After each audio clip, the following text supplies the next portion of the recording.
So, good morning, students. Today I shall be starting a new topic that is under the heading dental cements, that is glass ionomer cements.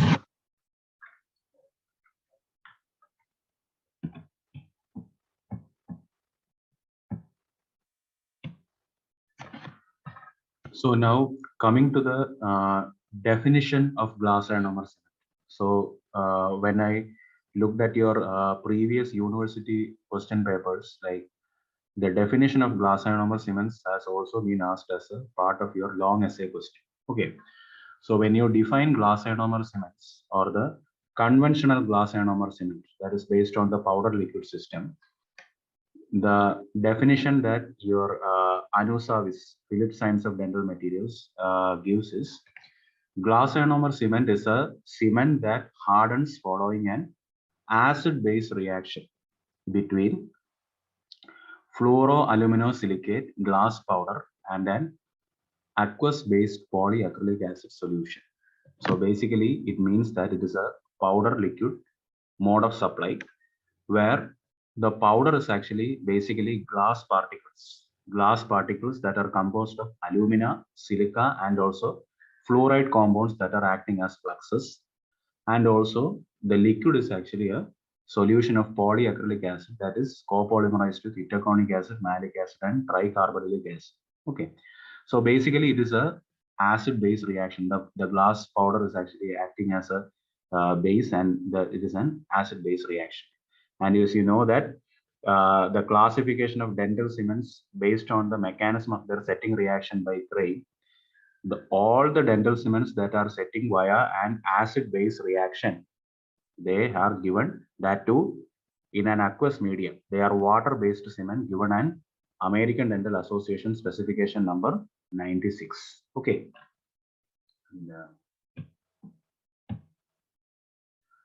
So now, like to get a better insight or an idea into the glass ionomer cement, you can see that the glass ionomer cement is actually composed of powder and a liquid. And as I told earlier, the powder is actually basically glass powder, which contains, that is why it is mentioned, fluoroaluminosilicate. It contains alumina and also silica. Silica forms the glass matrix, the silica tetrahedra, once it reacts with the liquid. And then also many fluoride compounds are actually also there. Okay. And the liquid is polyacrylic acid. Okay.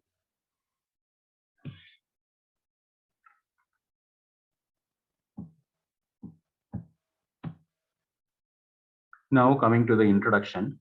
Now regarding the invention of the conventional glass ionomer cement, glass ionomer cements were invented by Wilson and Kent in the year 1972, and it was based on the research they carried out in the laboratory of government chemist in England. Now they produced a cement with the characteristic of, now we can call the glass ionomer cement as a hybrid cement. So this is a hybrid cement with a characteristic of both silicate cement and polycarboxylate cement.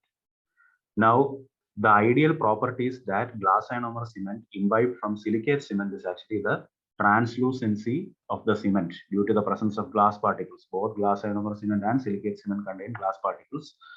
So that is the translucency and also the release of fluoride. Okay, so those two properties were actually derived from the silicate cement. And the property that was derived from polycarboxylate cement was actually the bonding to tooth structure. Okay, the chemical bond that the polyacrylate ions actually maintain with the hydrocalcium of the hydroxyapatite of enamel and dentin, and also the mild reaction to pulp were the two ideal properties that were derived from polycarboxylate cement.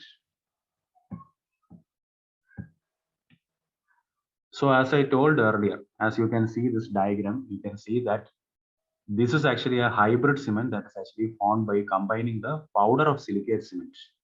But as you can see in that second point, when compared to the powder of silicate cement, here we can see that the alumina to silica ratio is actually a bit on the higher side.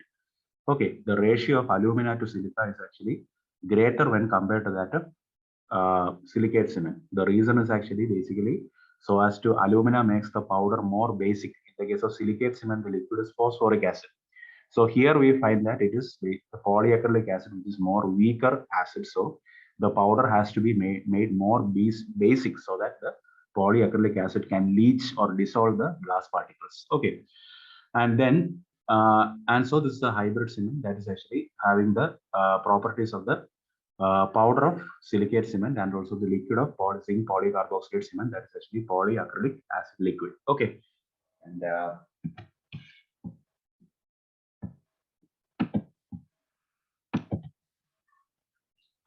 now coming to the synonyms. So as you see that actually the powder is actually fluoroaluminosilicate glass powder.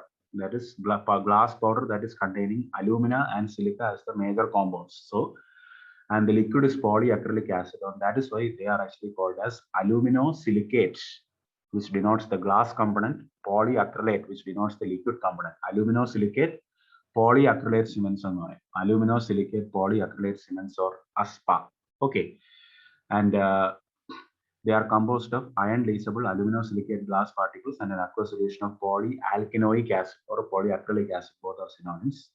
And they are also called as glass polyalkanoate cement. And they have the mechanical properties are actually similar to that of dentin. Okay. So they are actually also used to substitute the lost dentin in a cavity. So that is also called as dentin substitute and also man-made dentin, and also, or they are actually also called as artificial dentin. Okay. And okay. Now coming to the classification of glass anomers. So the classification is actually, first, the classification was proposed by Wilson and MacLean in 1988. And whenever you are describing a classification, you have to describe like what is the basis of the classification. So this classification is actually centered on the viscosity of the material. Okay, the viscosity of the material, and therefore the clinical application that is directly related to that viscosity. Okay, so the type 1 is actually the luting and bonding materials. So luting consistency means it is actually a flowable consistency, isn't it? That can fill the discrepancies between the indirect restoration and the prepared tubes and act as an adhesive that can bind that indirect restoration to the prepared tubes. So it is used for cementation of crowns, inlays, bridges, and also orthodontic appliances. And here you can see that the powder liquid ratio, as it is actually a more flowable consistency, here we find that the powder liquid ratio is lesser when compared to the restorative consistency. It is 1.5:1, and the film thickness is actually less than 20 micrometer. And the next, that is actually the type 2, that is the restorative glass ionomer cement. And the thing that you have to note is actually that the restorative glass ionomer cement, actually two subtypes are actually there. That is type 2A and also type 2B. Okay. And the type 2 is actually used for anterior aesthetic restorations. Anterior aesthetic restorations. And the thing that you have to know is that the mechanical properties of glass ionomer cement, whether it is resin modified or the metal modified or the conventional glass ionomer cement, the mechanical properties are always inferior when compared to that of amalgam and also composites. Therefore, they can't be used as a permanent filling material, and whenever they are used as a permanent filling material, they are always used in non-stress bearing areas, that is class 3 and also class 5 cavities. So they are restorative aesthetic glass ionomer cement means they are used for aesthetic restorations, class 3 and class 5 restorations that are subjected to minimal occlusal stress. And when it has to act as a restoration, then the mix has to be more thicker. So the powder liquid ratio is higher, that is 3:1 or greater.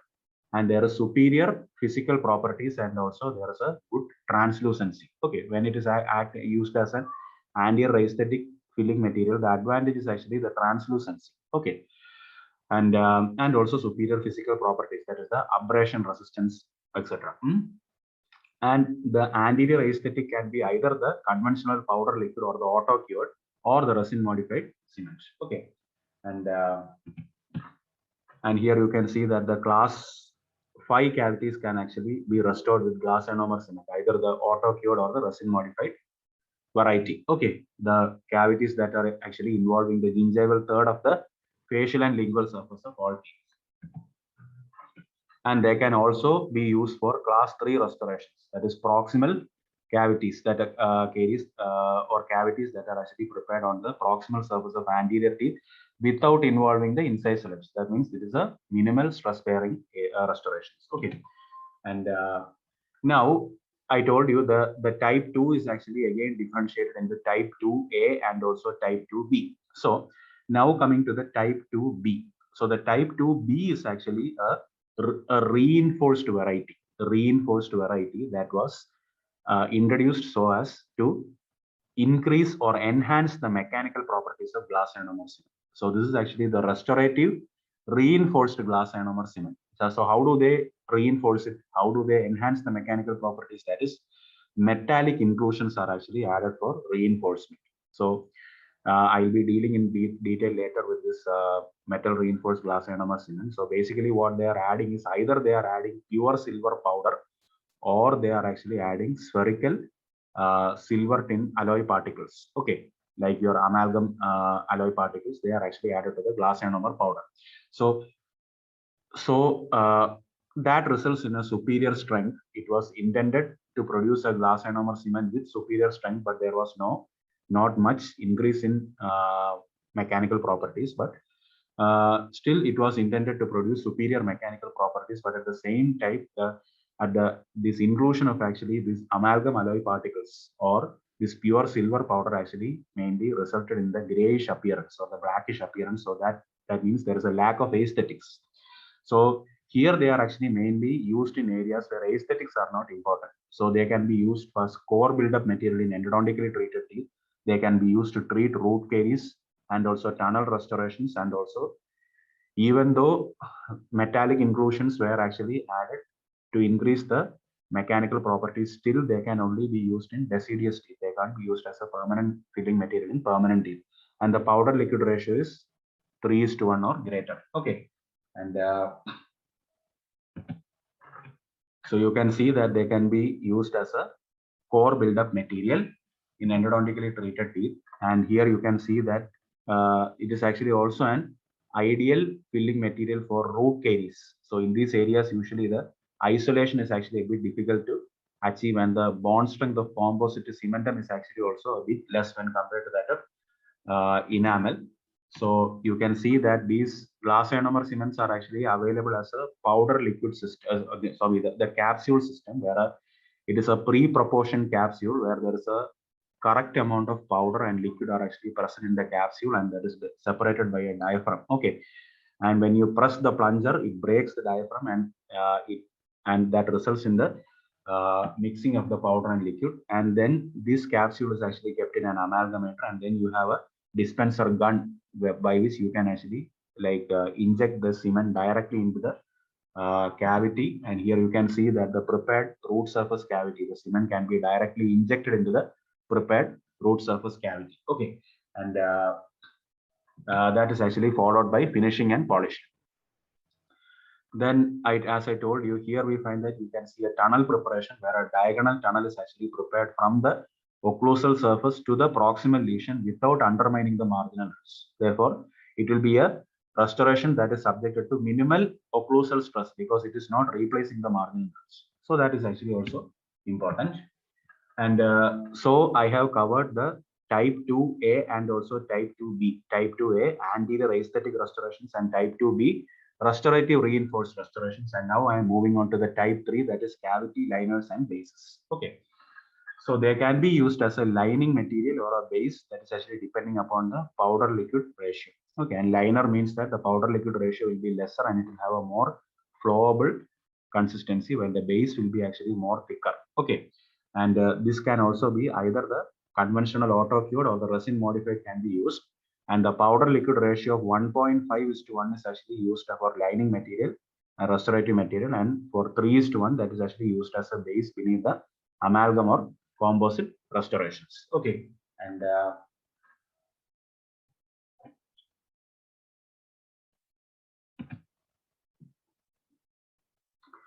okay, so in some textbooks, like they have given like the classification by Wilson and McLean, they have actually also added a fourth category, that is pit and fissure sealants.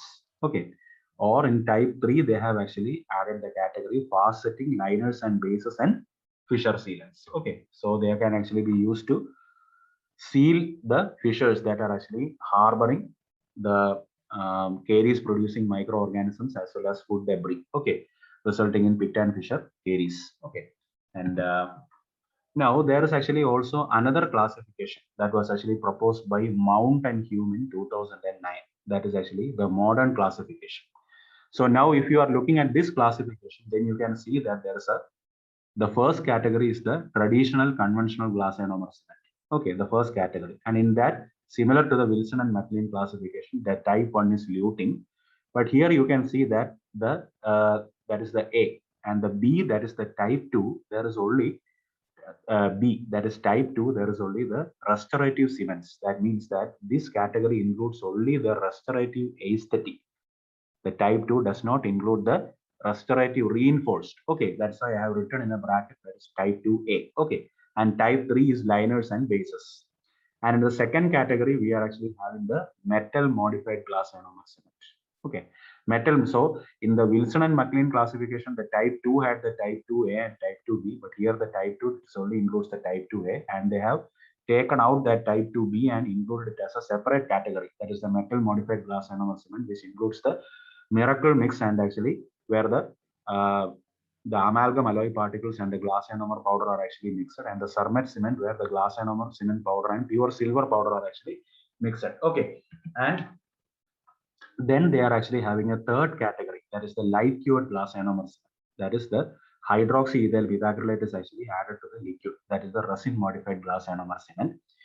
And then you have a fourth category where there are hybrid products of glass ionomer cement and composites. So first is the normal composite resin in which the filler particles are glass ionomer cement particles, glass particles. So that is actually the compomer.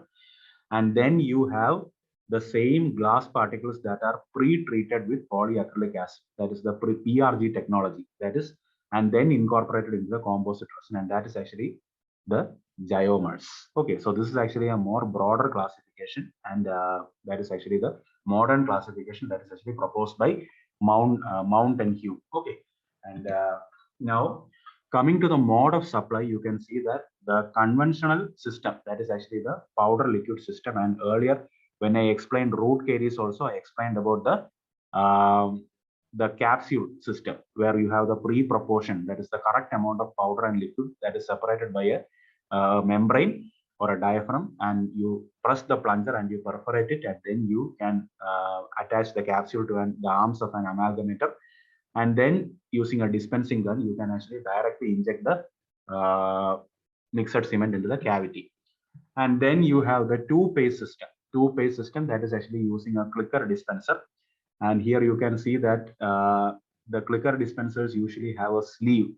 Okay, now by pressing that the lever, you can actually see that pressing the lever, you can see that the equal amount of both phase will be extruded, and by moving that sleeve up and down, you can actually also regulate the amount of paste that is actually extruded. Okay,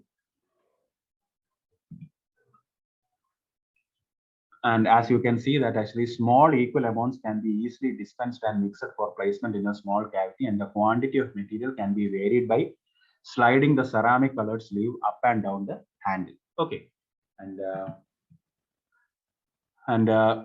then you also have the two-phase system. So that is actually the two-phase system that is actually using the clicker dispenser. And then you have the two-phase system that is actually with the automatic or the static mixing system. So here you find that actually when you are actually pressing the plunger, okay, automatic static system. So here you can actually see that when you are pressing that plunger, we find that equal amounts of both the paste will be extruded, but we don't have to mix it using the hand and a paper pad or a mixing spatula. But here you find that actually at the end of those two-phase system, we find that actually a mixing tip is actually attached that contains spirals, and when these two pastes actually pass through these spirals of these mixing tip, we find that the mixed cement is actually coming out of the tip. Okay, that is, we don't need to mix it using a cement spatula and a paper pad. So that is why it is actually called as an automatic or a static mixing system. Okay, you can see the enlarged image of that mixing tip with that spirals through which we find that the two paste will actually travel, and the mixed cement will be extruded via the tip. Okay, and and the advantages of capsulated and twin syringe forms are actually the proper proportioning. The proportioning will be the two pastes will be equal in amount, and the powder liquid also the correct proportion. Then mechanical mixing ensures uniform mix and consistency and also ease of placement.